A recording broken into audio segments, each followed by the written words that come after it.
Año 480 antes de nuestra era. Las hordas de Jerjes el Grande, rey de Persia, avanzan imparablemente hacia el oeste, amenazando con conquistar toda Europa. Algunas de las ciudades-estado griegas entregan a los emisarios del monarca extranjero tierra y agua como símbolo de su sumisión. Sin embargo, otras, para evitar perder la libertad, preferirán hacerle frente, aunque eso signifique una más que probable aniquilación total. Dos polis destacan sobre las demás, Atenas y Esparta. Hoy veremos el destino de esta última. ¿Estáis todos preparados? Bien, pues entonces, comencemos.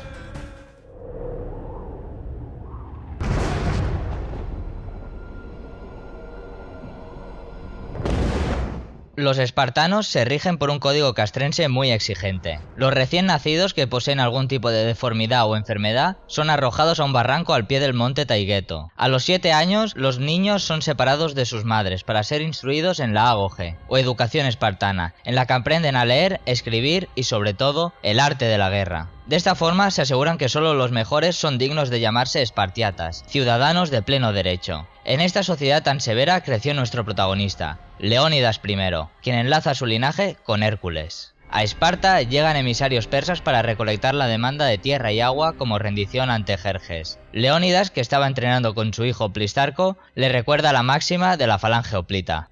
La verdadera fuerza de un espartano reside en el guerrero junto a quien combate. El rey es interrumpido por Artemis, que le informa que ha llegado una embajada asiática que demanda hablar con él. El mensajero anuncia que su amo solo pide tierra y agua, una muestra de la sumisión de la polis al grandioso poder del imperio persa. No obstante, como han hecho los atenienses previamente, Leónidas rechaza cualquier sometimiento. Insultas a mi reina, amenazas a mi pueblo con la esclavitud y la muerte. Esto es una blasfemia, es una locura. ¿Una locura? ¡Esto es Esparta! Leónidas va a visitar a los 5 éforos, un grupo de sacerdotes que controlan a los reyes de Esparta, así como otros muchos aspectos de la vida de sus ciudadanos. Entrega una ofrenda con el fin de solicitar su aprobación para frenar el avance persa y evitar que la polis sea destruida. El monarca cuenta que su estrategia se basa en reconstruir el antiguo muro levantado por los focios en el pasado y defender el paso de las Termópilas, donde harán frente al inmenso ejército invasor. El escarpado desfiladero evitará que sean rodeados y les permitirá demostrar su superioridad en el campo de batalla con su temible formación defensiva, la falange hoplita. No obstante, los éforos advierten que pronto serán las Carneas, una de las festividades espartanas más importantes. El último día de esta celebración coincide con la luna llena, y los ejércitos tienen prohibido tomar ninguna acción militar o diplomática. Ante esta disyuntiva, los sacerdotes consultan al oráculo, una joven que tras inhalar sustancias alucinógenas expresa la voluntad de los dioses. ¡Reza a los vientos! ¡Honra a los dioses! ¡Honra a la Carneia! Leónidas debe acatar la sentencia de los éforos, pues su palabra es ley. Como pequeña curiosidad, Platón los describe como los auténticos gobernantes de Esparta, que ejercen su voluntad de forma tiránica. Una vez se ha marchado el rey, se descubre que los éforos habían sido sobornados por los persas, conocedores del poder que ejercen tanto los magistrados como la fe sobre esa sociedad. De regreso a la polis, Leónidas confiesa a Gorgos su temor ante la decisión de los éforos, cuya superstición y codicia pueden destruir todo lo logrado por la civilización helena. La reina lo alienta a actuar como un hombre libre, sin las ataduras de su posición ni la obediencia a las leyes o creencias. Al día siguiente, Leónidas ordena a su capitán, Artemis, reunir a 300 hombres para que lo acompañen a una más que probable muerte segura, por lo que los elegidos deben contar con un heredero varón que continúe su estirpe. Los ancianos se presentan ante el monarca para advertirle que los dioses han hablado, y la tropa no debe marchar a la guerra. Solo estoy aquí, dando un paseo. ¿Y a dónde piensas ir? Supongo que me dirigiré al norte. A las Termópilas. Antes de partir, se despide de su mujer e hijo. Regresa con tu escudo. O sobre él. Y así, Leónidas y sus 300 soldados marchan a combatir un enemigo que los supera en número, en una clara muestra del pensamiento espartano. Que en palabras de Agis II, otro gran gobernante lacedemonio, los espartanos no preguntan cuántos son el enemigo, sino dónde están. En el camino se les une un grupo de arcadios liderado por Daxos, pero antes de continuar, Leónidas tiene una petición especial. ¡Uníos a la legión de suscriptores de Imperator TV! Y no olvidéis de activar la campanita, comentar y darle a me gusta. Durante su marcha, espartanos y arcadios descubren una villa arrasada por las hordas de Jerjes. Finalmente llegan a las Termópilas. En el mar, parte de la innumerable flota persa es zarandeada y destruida por una tormenta, que los griegos atribuyen a la intervención de Zeus, padre de dioses y hombres. Mientras reconstruían el muro de los Focios, se presenta un emisario del Shahanshah, rey de reyes en persa, que los amenaza de sus vanas acciones para detener a las poderosas huestes del gran Jerjes.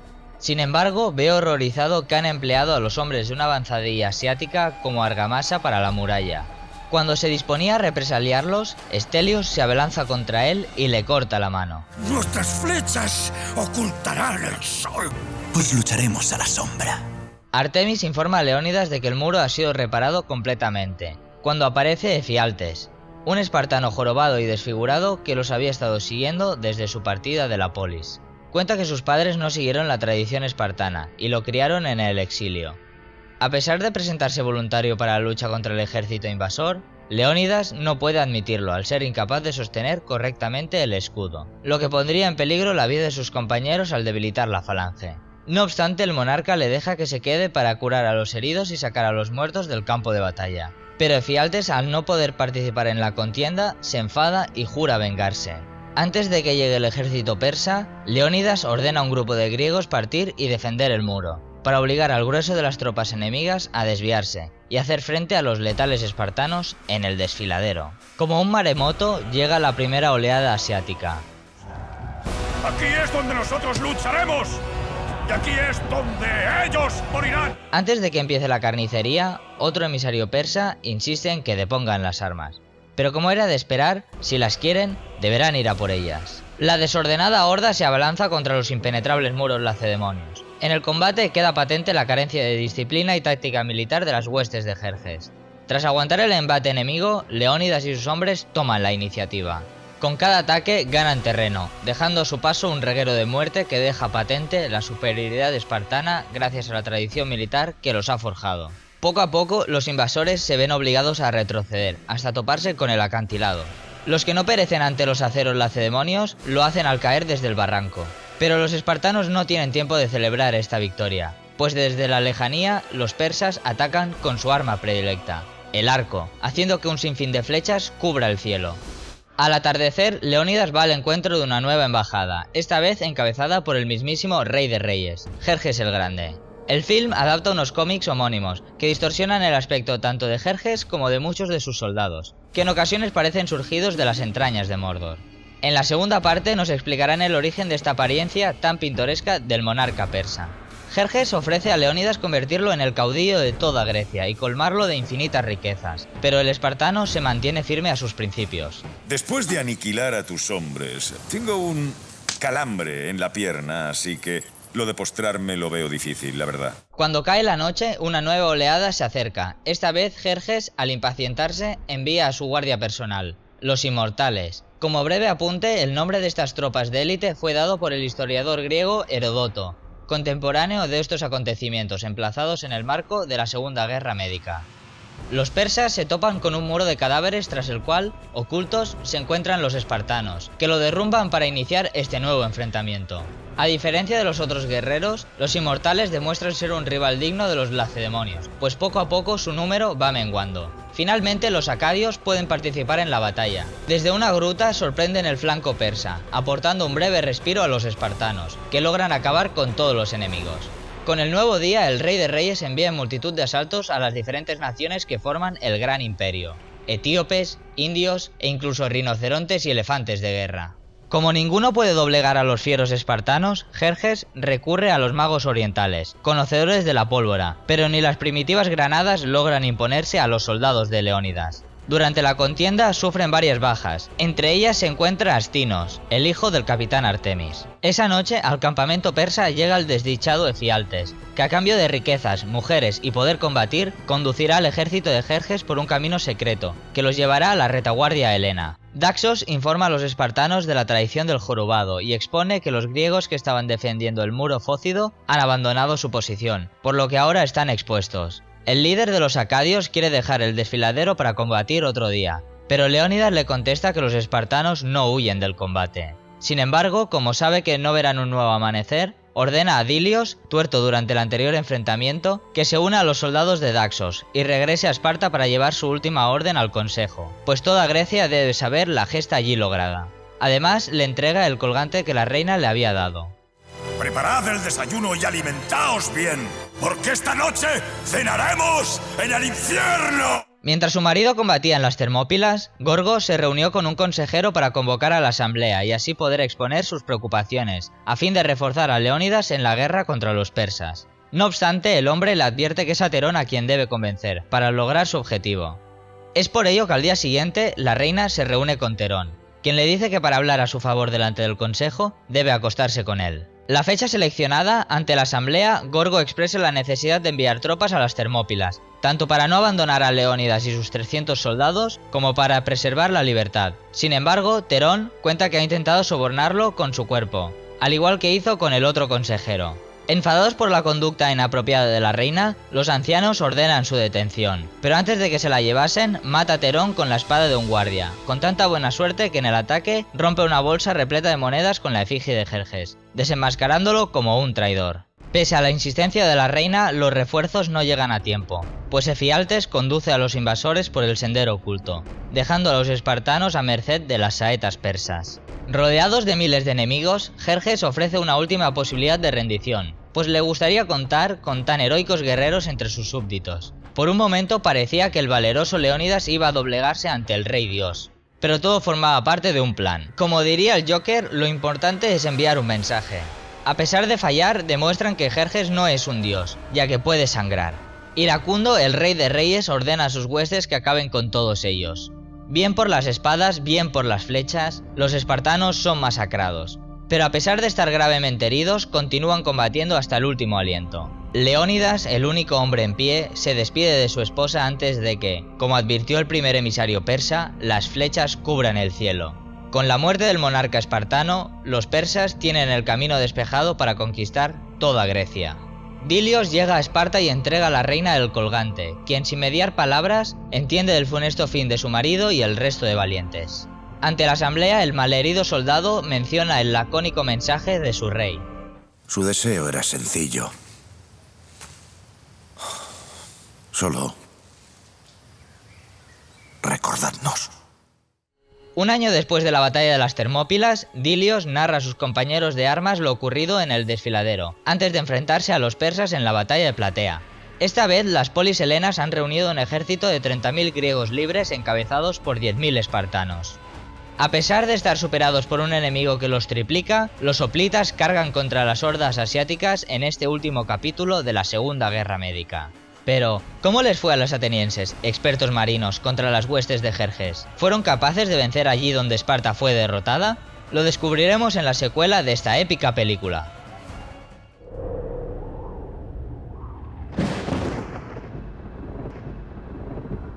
En el lecho de muerte, el rey Darío da un último consejo a su hijo. Deja a los innobles griegos en paz.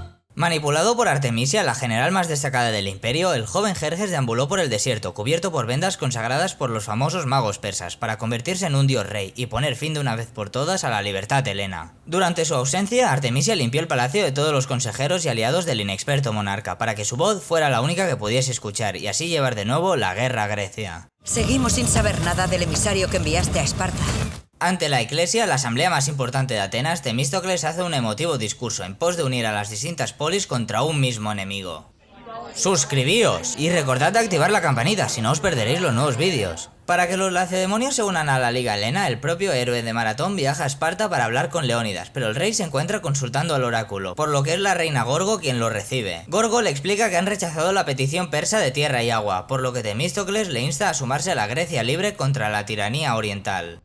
Estoy al mando de una flota que representará a una Grecia unida. Me aseguraré de que Jerjes desee no haber cruzado el Egeo. No recibirás ningún barco espartano. No nos interesa una Grecia unida. Ese es tu sueño, no el nuestro. La flota asiática se adentra en el mar Egeo para poner fin al experimento ateniense llamado democracia. Ante Artemisia llevan a un cautivo heleno que, tras insultarla y recordar a los persas que son dirigidos por una griega, la comandante pone fin a su vida. Poco después descubre que en el navío había un espía al que ordena apresar, pero este logra escapar con vida.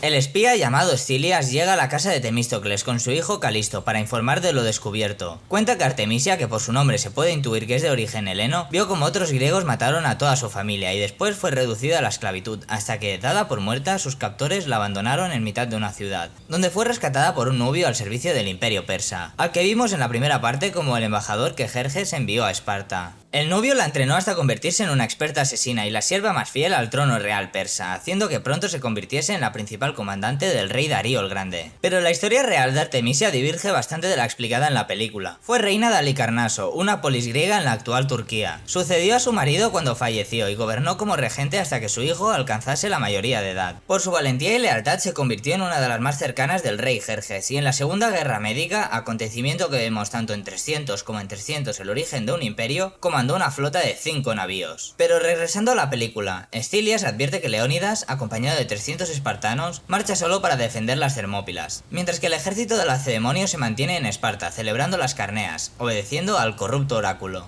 Con el nuevo amanecer da comienzo la batalla de Artemisio, llamada así por el cabo ubicado al noreste de Grecia. Estilias prohíbe a su hijo Calisto combatir al ser demasiado joven, pero este, con la bendición de su madre, se infiltra en el campamento y se une a sus compatriotas. El primer asalto lo dirige el general persa Bandari, que, confiado por su superioridad numérica, embiste con todos los barcos bajo su mando a la vez. Antes de la batalla, Temístocles arenga a los hoplitas. Solo hay que asegurarse de una cosa cuando empiece el combate. ¿De qué? De que no te maten el primer día. El héroe de Maratón da instrucciones para evitar la proa de los navíos persas y atacarlos por los costados, donde son más débiles. Al ser más pequeños los barcos griegos, logran maniobrar con más facilidad y golpean con sus espolones a las naves enemigas, haciendo que se hundan bajo las aguas junto a toda su tripulación. Que se retiren. Les dejaremos ganar hoy. Por esta derrota, Artemisia carga a Bandari con brazaletes de hierro y lo lanza al mar. El general Kashani se ofrece como su sustituto y promete poner fin a la osadía de los griegos. Saborearás la victoria antes de que finalice el día. Me aseguraré de ello. Eso espero. Esta vez el propio general lidera el ataque, pero una profunda niebla se levanta en el mar, y los persas se adentran en un acantilado, donde caen presas de los atenienses. Finalmente, Temístocles con sus refuerzos pone fin a la hueste persa y al general Kashani. Durante la noche, mientras los victoriosos helenos celebran su triunfo sobre el invasor oriental, llega una embajada comandada por Artafernes, uno de los generales de Artemisia, y como dato histórico también era el sobrino del fallecido rey Darío. Artafernes expone a Temístocles el interés de su señora para que ambos se reúnan, pero sus compatriotas temen que sea una trampa. ¿Quién nos garantiza su seguridad? El único honor que le queda es ver toda vuestra flota hecha pedazos y hundida en el fondo del Egeo. ¿Por qué no has empezado por ahí? Como hace Jerjes con Leónidas en las Termópilas, Artemisia anima a Temístocles a unirse al bando vencedor y servir bajo las órdenes del estandarte aqueménida, dinastía a la que pertenece el monarca persa. Pero a pesar de tener una breve pero intensa conversación,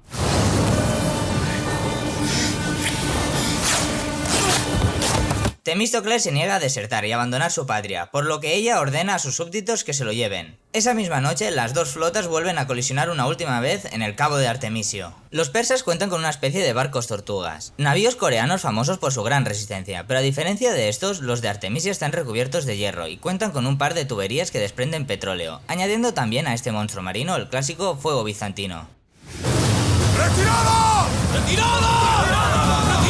Los persas envían varios soldados con bolsas repletas de crudo para infiltrarse entre los barcos griegos y colocarlas a modo de explosivos. Sirviéndose del caos reinante entre las filas helenas, Artemisia se cobra su venganza y asesta varias flechas a Estilias. Sin embargo, su hijo Calisto y el héroe de Maratón no tienen apenas tiempo de reaccionar, porque desde los leviatanes enemigos arrojan bolas incendiarias, convirtiendo el escenario en el mismísimo infierno. ¡Abandonad el barco!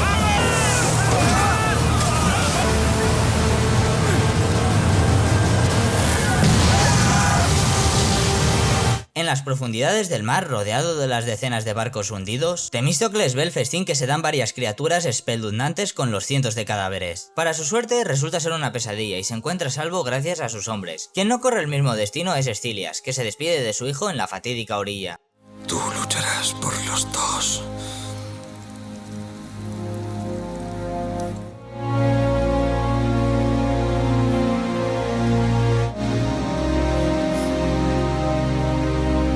Y esta no es la única mala noticia para los griegos, porque desde las Termópilas llega Daxos, líder de los arcadios, el cual informa a los atenienses que los bravos espartanos han sucumbido ante el inmenso ejército persa, a causa de la traición del jorobado Efialtes, dejando abierta la puerta de toda Grecia a las fuerzas invasoras. Lleva ese mensaje de las Termópilas a todas las ciudades. Que todos nuestros compatriotas lo oigan.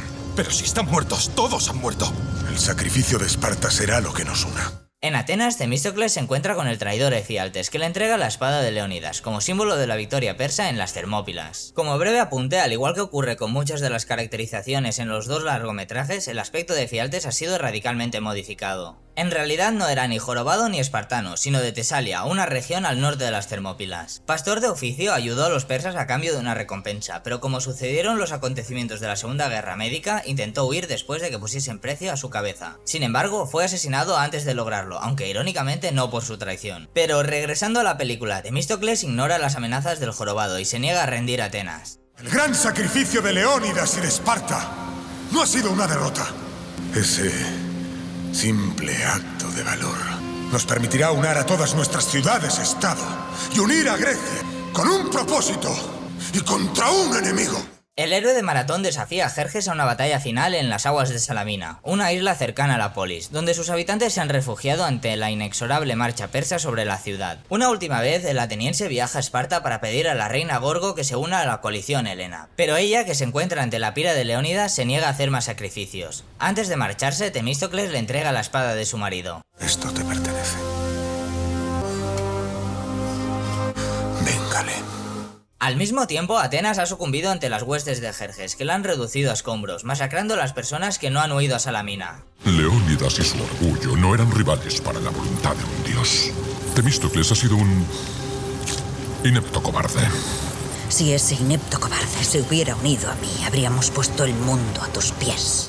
Desde la cercana isla, los atenienses contemplan cómo la ciudad arde, y los soldados culpan a Temístocles de haber hecho frente a un enemigo que no podía ser derrotado. Que nuestra última batalla pase a la historia y que todos sepan que elegimos morir de pie antes que vivir de rodillas. Efialtes informa a Jerjes de la ubicación de los remanentes helenos en la bahía de Salamina, y Artemisia, al descubrir que Temístocles sigue con vida y es quien dirige la resistencia, desobedece las órdenes de Jerjes y marcha con toda su armada al encuentro de los griegos. No olvides quién coronó tu pueril cabeza, mi rey.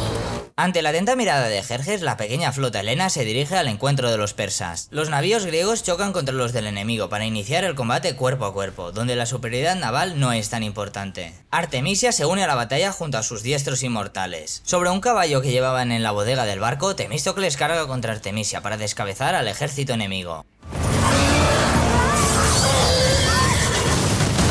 Con cierta facilidad, Temístocles acaba con los inmortales para dar pie al enfrentamiento final.